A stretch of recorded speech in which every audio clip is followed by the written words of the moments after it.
So, before we continue planning this wedding that I'm apparently not good enough to attend, we need to have a serious discussion about the seven-figure trust fund you're all about to lose.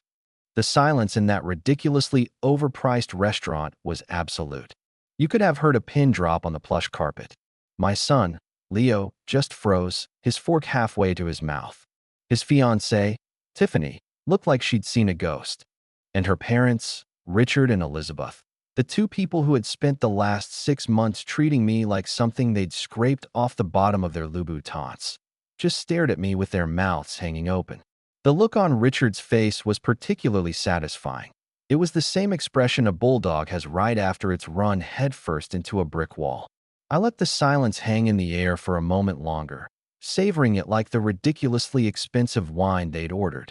Then, I slid a thick leather-bound folder onto the center of the table. "This," I said, tapping the cover, "is the reason we're all here." But to understand how we got to that moment, with me holding the financial equivalent of a nuclear bomb over my son's wedding, we have to go back to the beginning. My name is Dave. I'm 55 years old, and for the last 35 years, I've owned and operated a small auto repair shop. I'm a mechanic. My hands are permanently stained with grease. My nails are never perfectly clean, and my daily uniform is a pair of steel-toed boots and a work shirt with my name stitched on the pocket. I raised my son, Leo, on my own for the most part. His mom, my beautiful wife Sarah, passed away from cancer when he was 12. It was just me and him against the world. Now, here's the part nobody knew. Sarah came from money. Old money. The kind of money that doesn't need to be flashy because it's just there. She hated that world, which is why she fell in love with a simple mechanic who could fix her '72 Mustang. We lived a simple life. We bought a modest house in a quiet neighborhood, drove reliable cars, and valued hard work and character above all else. When she knew she was sick, we sat down and planned everything. We took her inheritance and put it into a rock-solid trust fund for Leo. A massive trust fund, but we put conditions on it. She was terrified of him growing up to be one of those entitled rich kids she'd spent her life trying to get away from. The deal was this. Leo would get full access to the trust when he turned 30. Or he could get it earlier if he got married, but only if he married a woman who, in my sole judgment, valued him for who he was, not what he had. The trust was a secret, a test. He knew there was some money for him, but he had no idea of the scale. He thought it was maybe enough to put a down payment on a house. He had no idea it was enough to buy the whole neighborhood. I raised him right. He was a good kid, smart, hardworking. He went to a good college, paid for by me, not the trust, got a good job in finance, and I was proud of him. And then, he met Tiffany. She was beautiful, polished, and came from a family that was the complete opposite of us. Her parents, Richard and Elizabeth, were the definition of new money. They had a McMansion in the suburbs, 2 brand-new German cars in the driveway, and a country club membership they probably talked about in their sleep. They were obsessed with appearances, with status, and with making sure everyone knew how successful they were. The first time I met them was at their house for dinner. I showed up in my best pair of jeans and a clean polo shirt. They answered the door in what looked like evening wear. Richard shook my hand like he was holding a dead fish, his eyes flicking over my clothes, my worn leather watch, and probably calculating my net worth to be about $50. "So, you're a mechanic," he said, drawing the word out like it was something exotic and slightly dirty. "How fascinating. Must be very physical work." "It's honest work," I said, smiling. "Keeps me busy." Elizabeth just smiled a tight, plastic smile. "Leo has told us so much about you. He said you have a lovely little house." She emphasized the word little as if she were describing a dollhouse. The entire dinner was like that. 1,000 tiny cuts.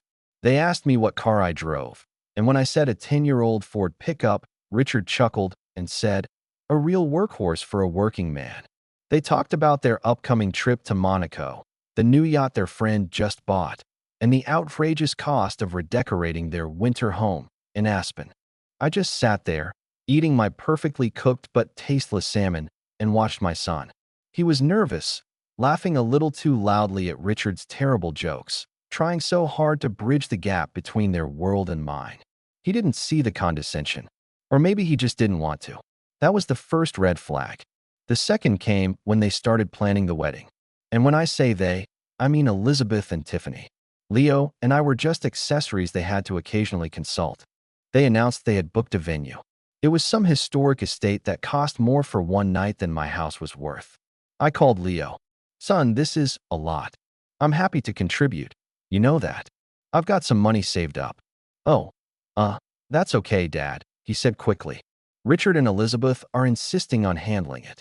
They have a certain standard they want to maintain. A standard.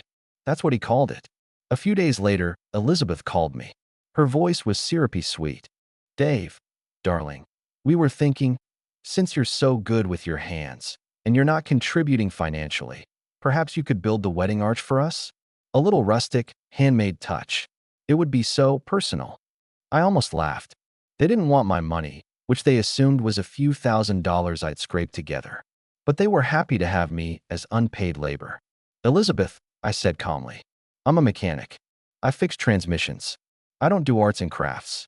I'll be attending the wedding as the father of the groom, not the handyman. The silence on the other end of the line was frosty. Well, of course, darling, she finally said. Just a thought. The slides kept coming, each one a little bigger than the last. Elizabeth insisted on taking me suit shopping for the wedding. She paraded me into a high-end department store, walked right past the designer racks, and pulled a cheap-looking polyester blend suit from a clearance rail. This one is just perfect for you, Dave, she chirped. Classic, simple. We don't want you to feel uncomfortable or out of place. The translation was clear. Don't you dare look better than us. I just looked at her, then at the suit, and said, I think I can manage to dress myself, Elizabeth. Thanks. I left her standing there and bought my own damn suit, a beautifully tailored Italian wool number that cost $2,000. I just didn't tell her that. Then came the issue of my plus one. My sister, Mary, is my only family. She helped me raise Leo after Sarah died. She's his aunt, for God's sake. I told Leo I'd be bringing her. A week later, Tiffany called me.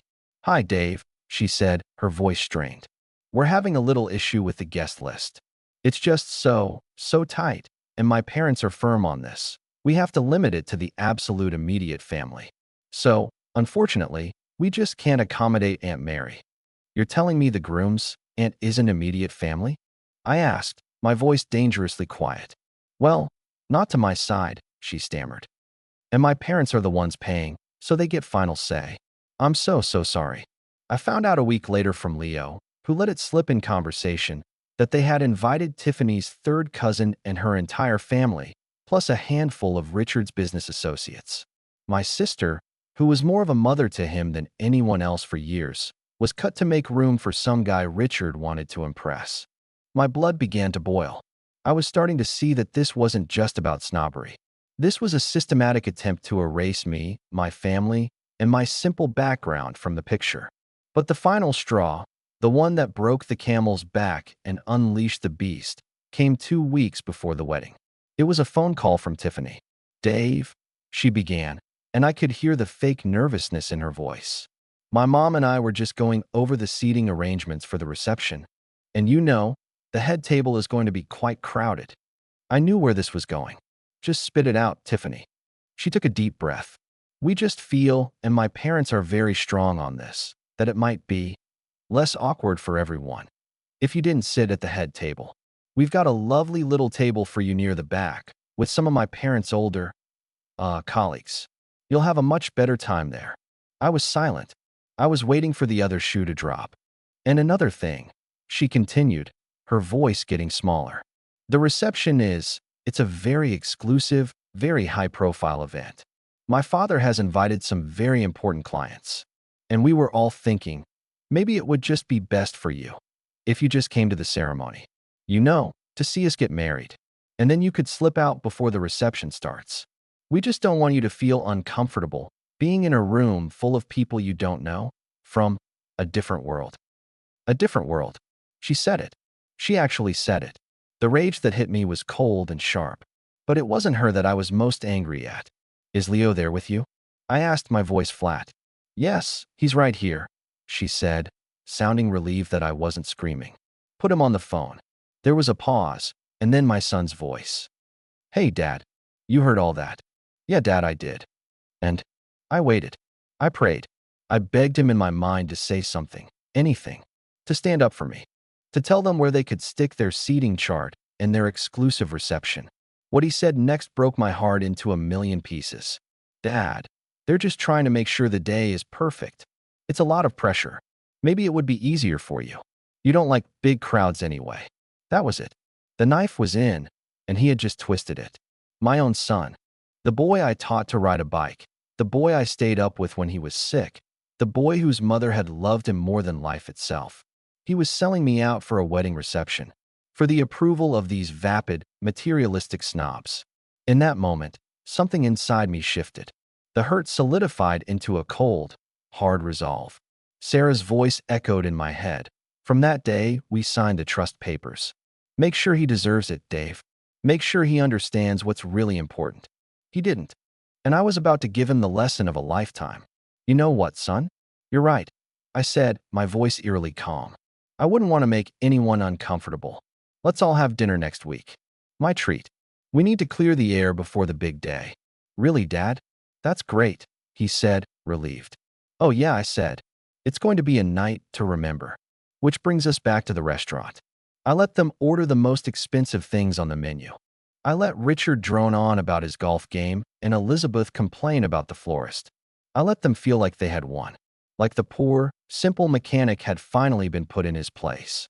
Then, I cleared my throat and dropped the bomb. After I slid the folder onto the table, I opened it. Inside were the trust documents, the current portfolio statement, and a summary page I'd had my lawyer draw up. What is this? Richard grunted, peering at the papers. That, I said, looking directly at Leo, is your mother's legacy. It's a trust fund. As of the market close yesterday, it is valued at a little over $8.5 million. Tiffany gasped. Elizabeth's eyes nearly bugged out of her head. Richard choked on his wine. Leo just stared at the paper, then at me, his face completely pale. It was set up by your mother and me. I continued, my voice steady and strong. It had conditions. You'd get it at 30, or when you married a person of character. A person who valued family. A person who wasn't marrying you for your future prospects, but for the man I raised you to be. To ensure that the existence and scale of this fund were to remain a secret. It was a test, son. A test of character. For both you and your chosen partner. I turned my gaze to Tiffany and her parents. Over the last 6 months, you have made it abundantly clear what you value. You have judged me, insulted me, and tried to hide me away because you thought I was a poor mechanic who would tarnish your perfect, high society image. You didn't want me at your table. You didn't want me at your reception. You didn't want the father of the groom at the wedding because you thought I was poor. I looked back at my son, and my voice cracked with the pain I'd been holding back. And you, Leo, you let them. You stood by and said nothing while they disrespected me, your aunt, and the memory of your mother. She would be so ashamed of you right now. Leo started to speak. Dad, I didn't know. That's the whole point. I cut him off, my voice rising. You weren't supposed to know about the money. You were supposed to know what was right. You were supposed to have a spine. You failed the test, Leo. All of you failed. I stood up, my chair scraping against the floor. I took the trust document from the folder, leaving the financial statements on the table for them to drool over. According to the terms of the trust, which I am the sole executor of, your access is now frozen. The wedding clause is null and void. You will not see a single dime of this money until you are 30, if at all. We will have to revisit your character development at that time. I looked at Richard and Elizabeth, who were sputtering in incoherent rage. As for the wedding, you wanted me to just come to the ceremony and then leave? Don't worry. I won't even be doing that. And you can send me the bill for this dinner. I threw a $100 bill on the table. That's for the waiter. He's been working harder than any of you have in your entire lives. And then I walked out. The aftermath was exactly what you'd expect. A storm. My phone blew up with texts and calls. Tearful, panicked messages from Tiffany. Angry, threatening voicemails from Richard. And dozens of desperate, pleading calls from Leo. I didn't answer any of them. I turned my phone off. The wedding, of course, was called off. I can only imagine the conversation when Richard and Elizabeth realized that not only was the wedding not happening, but they were also on the hook for all those non-refundable deposits for their high-profile event. About a week later, Leo showed up at my garage. He looked terrible. He'd been crying. He stood there in his expensive suit, looking completely out of place next to a '68 Camaro I was rebuilding. He tried to apologize. He said he didn't know, that he was stupid, that he got caught up in it all. I let him talk until he ran out of words. Then I looked him straight in the eye. The money is gone, Leo. For now, I said. That's the consequence. But the real problem is that you lost my respect. That's something money can't buy back. Your mother wanted you to be a good man, not a rich one. You have a long way to go to become that man. Your education starts now. So yeah, my son is currently working 2 jobs, his fancy finance one, and a weekend job at a hardware store to start paying back his ex-fiancée's parents. He's learning the value of a dollar the hard way. We're talking, but it's slow. He has a mountain to climb to earn his way back into my good graces. As for the trust fund, it's sitting right where it is, waiting to see if my son can finally become the man his mother always knew he could be. It was messy, and it damn near broke my heart, but I had to do it. A man's gotta have a code, and mine is simple: family first. Always. Now, if you think that whole ordeal was crazy, you should hear what happened when my sister Mary found out they tried to uninvite her. Let's just say it involves a flaming bag of dog poop on a certain McMansion's doorstep. But that's a story for another time. Make sure you hit that subscribe button, because you are not going to want to miss it.